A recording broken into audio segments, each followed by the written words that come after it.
पुंडलिक वरदा हरी विठ्ठल श्री ज्ञानदेव तुकाराम. सावित्रीबाई फुले पुणे विद्यापीठाच्या संत नामदेव अध्यासन आणि संत तुकाराम अध्यासन यांच्या संयुक्त विद्यमाने आपण हा जो कार्यक्रम करतो आहे त्याला आपण गडीभर सप्ताह म्हणायला हरकत नाही. तो ज्ञानाचा सप्ताह असेल. तो कशासाठी आहे तर सुरुवात करताना बालकवी त्र्यंबक बापूजी ठोंबरे यांच्या ह्या ज्या ओळी आहेत त्या महाराष्ट्रामध्ये गेले कित्येक वर्ष मराठी मनावरती अजूनही प्रभाव टाकतात. त्या ओळी उद्धृत करून मी सुरुवात करीन, मग आपल्या लक्षात येईल की काय कशासाठी आपल्याला सप्ताह करायचा आहे. आत्ता महिना जो आहे तो श्रावणाचा महिना सुरू आहे. शके 1943 हे वर्ष आहे, शक आहे. आणि बालकवींची जी कविता आहे ना, श्रावण मासी हर्ष मानसी हिरवळ दाटे चुहीकडे क्षणात येते सरसर शिरवे क्षणात फिरून ऊन पडे. तर श्रावणामध्ये अशा प्रकारे निसर्ग सृष्टी अशी खुश असतात. ऊन पावसाचा खेळ चाललेला असतो आणि एकूणच उत्साहाचं आनंदाचं असं वातावरण पसरलेलं असतं. मग त्यात आणखीनही काही गोष्टी येतात, जशी नागपंचमी येते. उदाहरणार्थ स्त्रिया मुली वेगवेगळे खेळ खेळतात. सासरला गेलेल्या मुली कदाचित माहेरी येत असतील आणि वगैरे वगैरे वगैरे. तर तो एक अतिशय उत्साहाचा आनंदाचा असा महिना आहे. आपल्या दृष्टिकोनातून या महिन्यात दोन महत्त्वाच्या गोष्टी घडलेल्या आहेत की ज्यांच्याबद्दल आपण आनंद व्यक्त केला पाहिजे. त्या कोणत्या तर फार प्राचीन काळी भगवान श्रीकृष्णाचा जन्म श्रावण वद्य अष्टमी या तिथीला झाला. आणि अलीकडच्या काळात म्हणजे मी त्या कृष्णजन्माच्या काळाच्या सापेक्षतेने म्हणतोय, तसा तो काळ अलीकडचा नाही. 700-750 वर्ष झाली त्या काळाला. ज्ञानेश्वर महाराजांचा जन्म हा त्याच दिवशी म्हणजे श्रावण वद्य अष्टमी या दिवशी झाला. आणि वारकरी ज्ञानेश्वर महाराजांना विष्णूचा म्हणजे श्रीकृष्णाचा अवतार मानतात. तर म्हणून हा दिवस फार महत्त्वाचा आहे. या दोन अवतारांचा जन्ममास असं आपण म्हणूयात, तो आपल्याला या श्रावण महिन्यामध्ये असल्याचं लक्षात येतं. आणि म्हणून असं वाटलं की या दोघांच्या जन्मानिमित्तानं काही एक आपल्या पुढे ठेवावं विचारांसाठी, चर्चेसाठी वगैरे वगैरे. तर म्हणून आज आपण त्याची सुरुवात करूयात. ती आपण वेगळ्या पद्धतीने म्हणजे बालकवींच्या ओळीने केली. आता श्रीकृष्ण आणि ज्ञानेश्वर महाराज हे एका तिथीला जन्मले, एवढ्यापुरतंच हे साम्य मर्यादित आहे का तर नाही. त्यांना आपण एकाच याच्यामध्ये का टाकतो, एका वर्गात म्हणूया कडीवर. त्याचं कारण असं की भगवान श्रीकृष्णानं अर्जुनाला संस्कृत भाषेमध्ये उपदेश केला. त्याला आपण भगवद्गीता असं नाव देतो, म्हणजे दिलेलं आहे.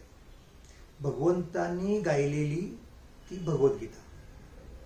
आणि गायलेली तरी का म्हटलं ते यासाठी म्हटलं की जेव्हा श्रीकृष्णानं अर्जुनाला उपदेश केला तेव्हा आपण सगळे सामान्यपणे मानतो त्याप्रमाणे तो व्यवहार संवादातनं झाला, गद्यातनं झाला. परंतु व्यासांनी ज्या वेळेला महाभारतामध्ये त्याचा समावेश केला त्या उपदेशाचा, तर महाभारत मुळात हे काव्य आहे. मग साहजिकपणे त्या महाभारतामध्ये असा गद्याचा कसा काय समावेश करायचा असं व्यासांना वाटलं असेल. आणि व्यासांनी मग काय केलं, अनुष्टुप छंदामध्ये तो उपदेश तो असा ग्रथित केला. व्यासाचा थोरू शिवा झाला उपकार असं ज्ञानेश्वर महाराजांनी म्हटलेलं आहे. म्हणून ते गीत आहे, ती गायलेली आहे, ती गाता येते. अनुष्टुप छंदामध्ये तिची रचना आहे त्या म्हणजे त्या गीतेची. म्हणून अशा प्रकारे ती भगवद्गीता असं आपण मानतो. भगवद्गीतेला पुढे इतकी प्रतिष्ठा प्राप्त झाली की लोक तिला उपनिषद म्हणायला लागले. म्हणून भगवद्गीता असो उपनिषत्सु ब्रह्मविद्यायाम योगशास्त्री वगैरे वगैरे प्रत्येक अध्यायाच्या शेवटी जी एक समाप्ती मुद्रा असते, त्या समाप्ती मुद्रेमध्ये भगवद्गीतेला उपनिषद म्हटलेले आहे. म्हणजे त्याच्यातून गीतेबद्दलचा आदरभाव पूज्यता भाव व्यक्त होतो. एवढा हा महत्वाचा ग्रंथ आहे.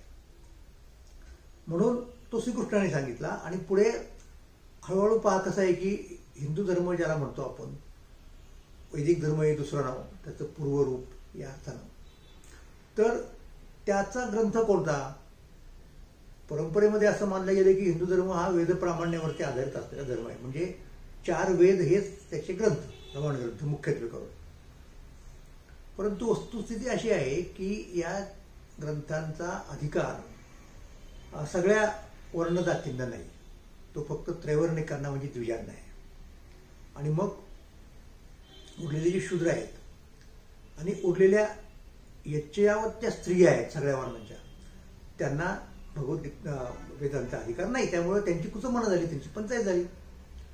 मग ती दूर करण्यासाठी व्यासांनी भगवद्गीता अशा प्रकारे पुढे मांडली की तिचा अधिकार त्यांनी सगळ्यांना दिला. असं खुद्द ज्ञानेश्वर महाराजांनीच म्हटलेलं आहे ज्ञानेश्वरीमध्ये, व्यासांच्या कार्याचा किंवा उपकाराचा गौरव करताना.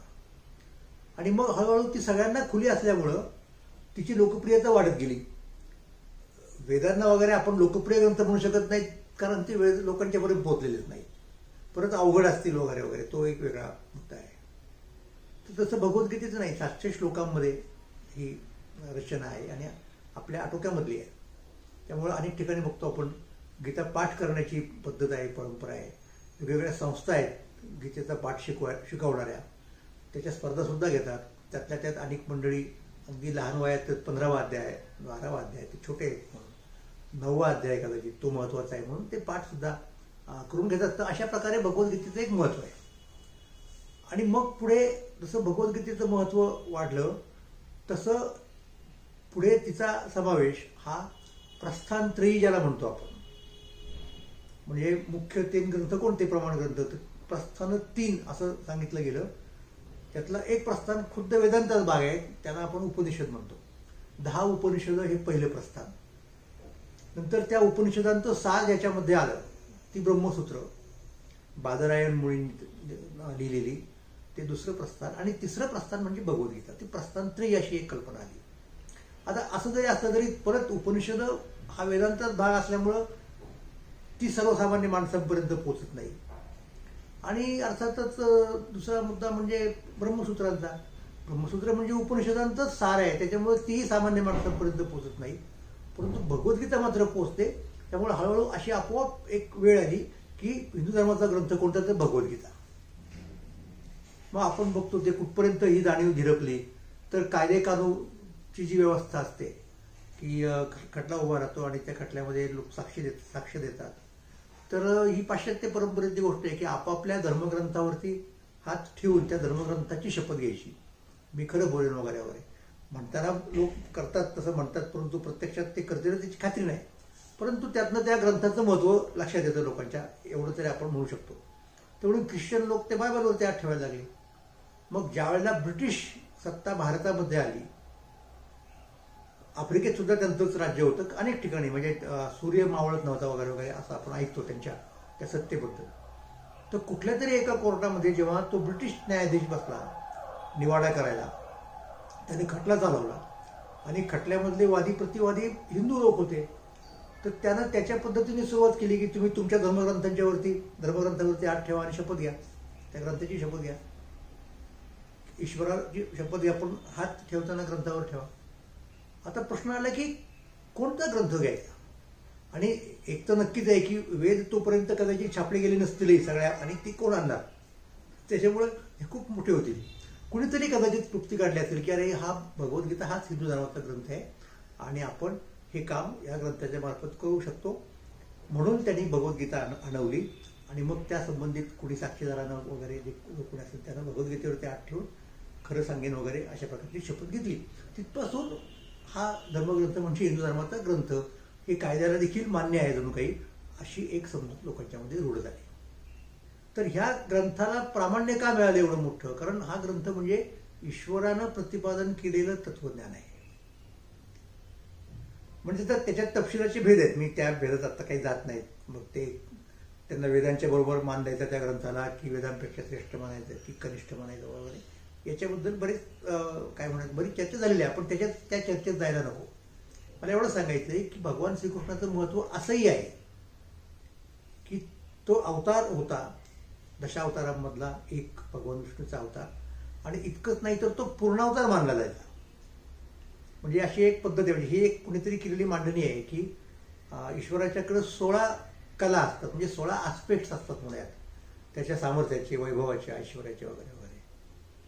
तर रामाच्या अवतारामध्ये भगवान विष्णूनं त्यातले 15 आस्पेक्ट्स, 15 कला प्रगट केल्या, आणि कृष्णाच्या अवतारात मात्र 16 ही कला प्रगट झाल्या, म्हणजे तो पूर्ण अवतार त्याला मानला गेला. हा या दोन अवतारामधला एक थोडासा फरक आहे. दुसरा आणखीन एक महत्त्वाचा फरक कसा आहे, आता हा फरक सुद्धा जो आपण करतो ना, तो परंपरेने जे मानलं गेलं आहे त्याच्या आधारे किंवा त्याच्या संदर्भात करतो. काय परंपरा मानते? परंपरा असं मानते की वाल्मिकी ऋषीनं रामायण हे प्रत्यक्ष रामाचा जन्म होण्याच्या आधी लिहिलेलं आहे. पण मग त्याचा अर्थ असा होतो की वाल्मिकीने जसं लिहून दिलं तशाच पद्धतीने रामाला प्रत्यक्ष वागावं लागलं. म्हणजे रामचंद्र सुद्धा वागायला, म्हणजे करायला कर्म कृती वगैरे वगैरे तशी पूर्णपणे स्वतंत्र नव्हते. कोळियाची कीर्ती वाढिली गहन, केले रामायण रामाआधी, असा गौरव संतांनी केलेला आहे वाल्मिकी मुनींचा. पण म्हणजे रामायण प्रत्यक्ष रामाच्या अगोदर त्यांनी रचलं वगैरे वगैरे. तर तशा प्रकारचं पारतंत्र्य कृष्णावतारामध्ये नाही.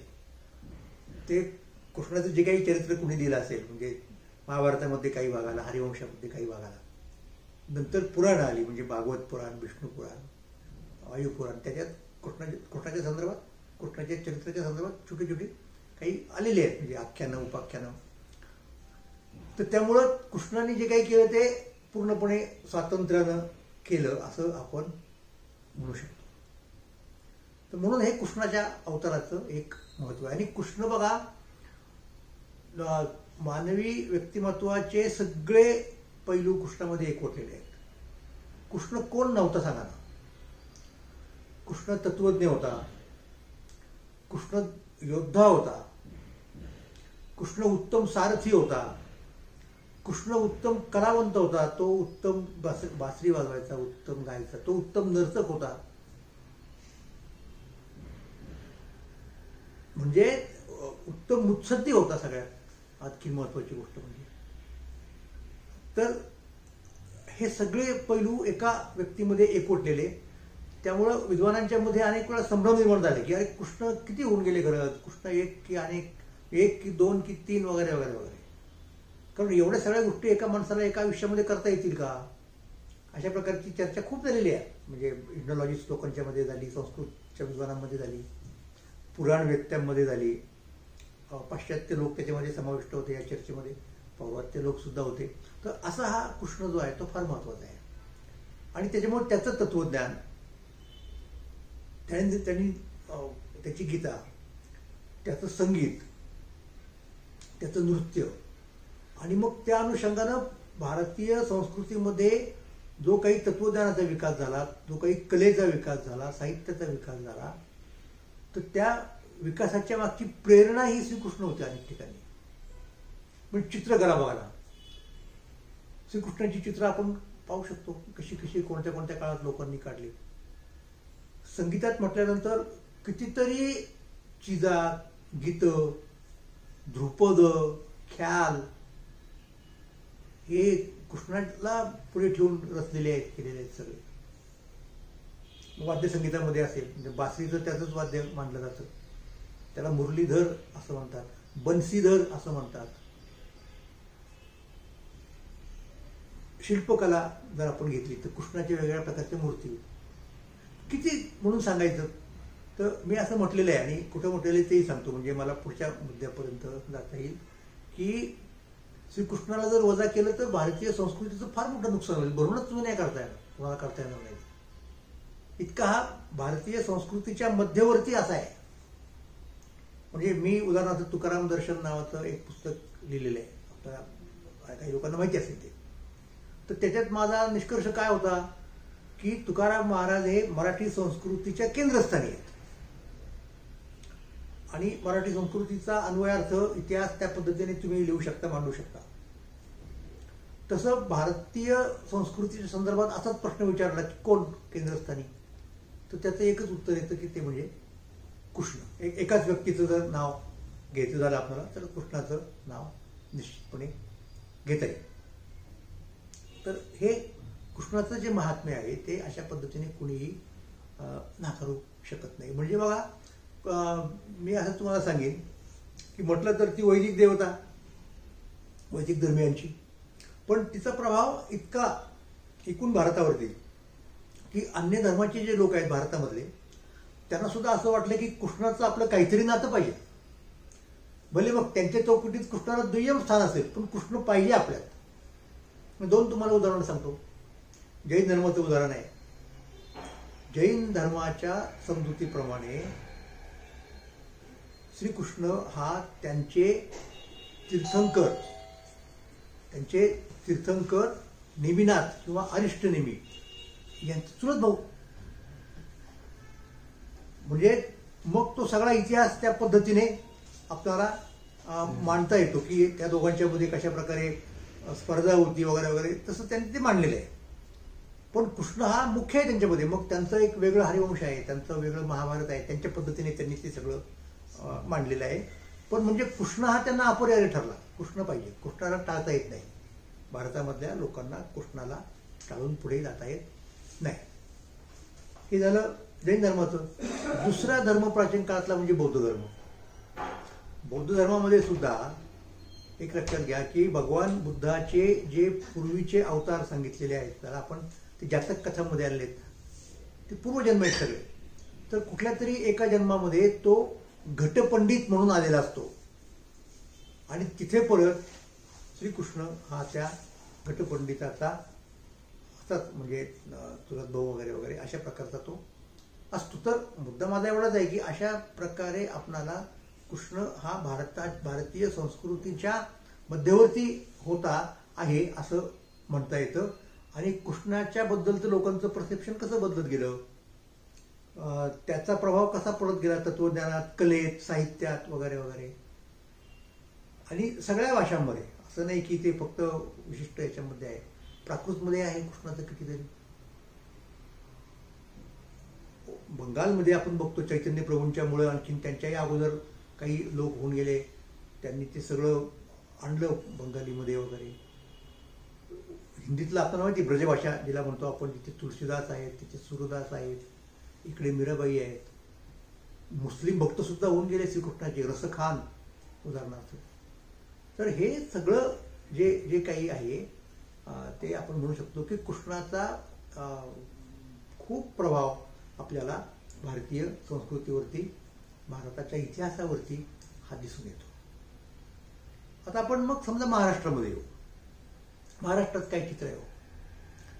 महाराष्ट्राचा विचार करताना आपण अलीकडच्या काळात थोडंसं डोकवायचा प्रयत्न करू. म्हणजे मगाशी म्हणालो की नाही की ज्ञानेश्वर महाराज, तो आपण तिथपासून आपण आपला इतिहास म्हणजे भाषेच्या दृष्टिकोनातून तिथपासून घेतो आपण. म्हणजे मराठी भाषेत ग्रंथ केव्हा निर्माण झाले हे ज्ञानेश्वर महाराजांच्या काळातली गोष्ट आहे. म्हणजे तिथपर्यंत आपण आपली आयडेंटिटी नक्कीच मागे नेऊ शकतो आणि नातं सांगू शकतो. आपण खरं तर त्याच्या मागे जाऊ शकतो, तो काही तसा मुद्दा नाही. कसा जाऊ शकतो आपण, कारण जिला आपण महाराष्ट्री प्राकृत म्हणतो ते या मराठी भाषेचं पूर्वरूप आहे. मग तिथे थेट सातवाहन काळापर्यंत आपण जातो, त्याच्याही पूर्वी जाऊ शकतो. पण तो काळ आपण बाजूला ठेवू, आपल्याला इकडं यायचं आहे. आणि कुठे यायचं आहे तर ह्या 13व्या शतकामध्ये, की 13व्या शतकात मराठी भाषेमध्ये लोक लिहायला लागले, ग्रंथ निर्माण झाले, साहित्य निर्माण झालं, तत्वज्ञानाचे ग्रंथ निर्माण व्हायला लागले. ते दोन धर्मपंथांच्यामुळे ही सगळी प्रक्रिया सुरू झाली. ते कोणते दोन धर्मग्रंथ? तर एक महानुभाव धर्मपंथ, एक महानुभाव पंथ आहे आणि दुसरा वारकरी पंथ आहे. तर महानुभाव पंथाची स्थापना कुणी केली हा त्यांच्या समजुतीचा एक मुद्दा आहे पंथीयांच्या, आणि साधारणपणे इतिहासकाराच्या समजुतीचा एक मुद्दा आहे. तर ते आपला संप्रदाय खूप जुना मानतात. म्हणजे पौराणिक पद्धतीने जर विचार केला तर दत्तात्रेय प्रभू या संप्रदायाची आधी असं ते म्हणतात. पण ते बाजूला ठेवा. पण चित्रकाराची स्थापना की या संप्रदायामध्ये 5 अवतार मानलेले आहेत. 5 अवतार आहेत. त्या 5 अवतारांची वाचक संज्ञा काय आहे तर पंचकृष्ण म्हणतात. म्हणजे कृष्ण हे देवाचं नाव झालं. म्हणजे कोणत्या देवाचे अवतार आहेत, कोणत्या ईश्वराचे अवतार आहेत तर कृष्ण हे नाव झालं. मग हे 5 अवतार जे आहेत म्हणजे दत्तात्रेय प्रभू आहेत, गोविंद प्रभू आहेत त्या अवतारांच्या मध्ये, आणि चक्रपाणी राऊळ आहेत, आणि चक्रधर आहेत, आणि श्रीकृष्ण परमात्मा आहेत. पण या 5चा उल्लेख जर करायचा असेल एकाच याच्यात एका शब्दात तर काय शब्द वापरतात ते पंचकृष्ण. म्हणून तो अवतार आहे तिथे त्यांच्यामध्ये सुद्धा. तर त्यांची थिअरी वेगळी आहे अवताराची, ती काही मी इथे सांगत नाही. पण तिथे कृष्णाची उपासना त्यांना मान्य आहे आणि ते करतात. आणि चक्रधरांना श्रीकृष्णाचाच अवतार मानतात. आणि त्यामुळं भगवद्गीता त्यांनाही मान्य आहे. पण त्याच्यामध्ये काय आणि कसं होतं, दुसरा खरं तर ग्रंथ श्रीकृष्णाचा जसं भगवद्गीता आहे तसं भागवत आहे. भागवतामधला 11वा स्कंद भागवत पुराणामधला तो कृष्णाने उद्धवाला केलेला उपदेश आहे. त्यामुळं तो ग्रंथ सुद्धा महानुभावांना मान्य आहे. श्रीमुखीची वचने म्हणजे ते त्या बाबतीत आणखीन पुढे जातात. म्हणजे आता मी काय म्हणालो की आपली सामान्य समजूत अशी आहे, ज्ञानेश्वर महाराजही तेच सांगतात, इतर आचार्य पण तेच सांगतायत की महाभारताच्या मधला जो प्रसंग आहे कुरुक्षेत्रावरती दोन्ही युद्धमान काय म्हणतात त्याला विभाग, एकाच कुळामधले कौरव कुळामधले पांडव आणि कौरव, म्हणजे खरं तर पांडव सुद्धा कौरवच आहेत एका अर्थाने. पण अशी प्रथा पडली की त्या 100 लोकांना कौरव म्हणायचं आणि हे पंडूचे. खरं ते पांडव आणि धार्तराष्ट्र असं पाहिजे. जर पांडव शब्द वापरला तुम्ही तर त्यांच्या विरोधातले त्यांचे प्रतिस्पर्धी कोणते धार्तराष्ट्र, पण आपण कौरव पांडव म्हणून टाकतो, सोडून द्या विषय तो. तर त्यांचं ते जे युद्ध होण्याची शक्यता होती त्या युद्धाच्या मध्ये श्रीकृष्ण परमात्म्यानं अर्जुनाला उपदेश केला, त्याला आपण म्हणालो भगवद्गीता. तर तो यांना मान्य आहे कारण कृष्ण अवतार आहे. पण तो कसा मान्य आहे त्यांना की त्यांची अशी समजूत आहे की त्या श्लोकामध्येच कृष्ण आणि अर्जुनांचा संवाद झाला. उलट बाकीचे लोक काय समजतात की नाही, तो संवाद गद्यामध्ये होता, त्याला श्लोकरूप हे व्यासांनी दिलं. हा त्यांच्यामधला फरक आहे. आता ते भागवताच्या बाबतीत काय म्हणतात मला माहित नाही. म्हणजे उद्धवाला श्लोकीची निरूपिली, म्हणजे उद्धवाला भागवत श्लोकीची निरूपिला असं काही कुठे मी मानभाव साहित्यात पाहिलेलं नाही.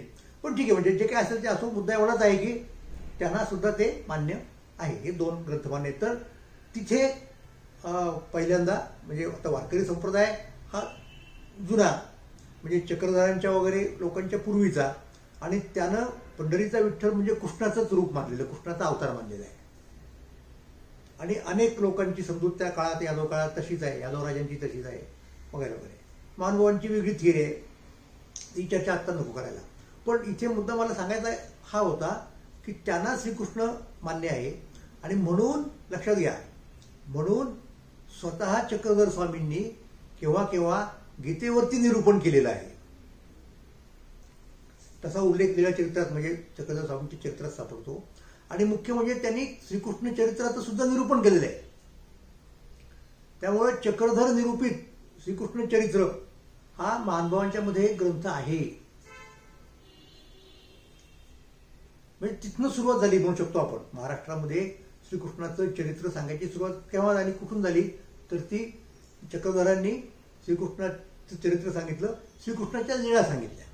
मग त्या लीळांचं रूपांतर त्या क्रमवार वगैरे मांडून संपादन करून तुम्हाला चरित्रात करता येईल. ते नंतरच्या काळातल्या महानुभावांनी केलं. आता या चरित्रामधला एक महत्वाचा भाग म्हणजे असा आहे की श्रीकृष्णाचं बालपणचं चरित्र, त्या बालपणीच्या चरित्राला म्हणतात लीळा चरित्र. कारण त्या लीळा आहेत, मग त्याला म्हणतात बाळक्रीडा. त्या चैत्रला काय म्हणतात, बाळक्रीडा. म्हणून बाळक्रीडा ही महानुभाव संप्रदायात सुद्धा आहे. मुरारी मल्ल नावाचे त्यांचे जे एक विद्वान होऊन गेले कवी, त्यांनी बाळक्रीडा प्रकरण लिहिलेले आहे. आणि वारकऱ्यांच्या मध्ये तर तो पहिल्यापासूनचाच मुद्दा आहे. श्रीकृष्णाच्या बाळलीलांचं वर्णन करायचं, त्याला बाळक्रीडा. आणि त्या बाळक्रीडेची सुरुवात वारकरी संप्रदायात नामदेवरायांनी केली.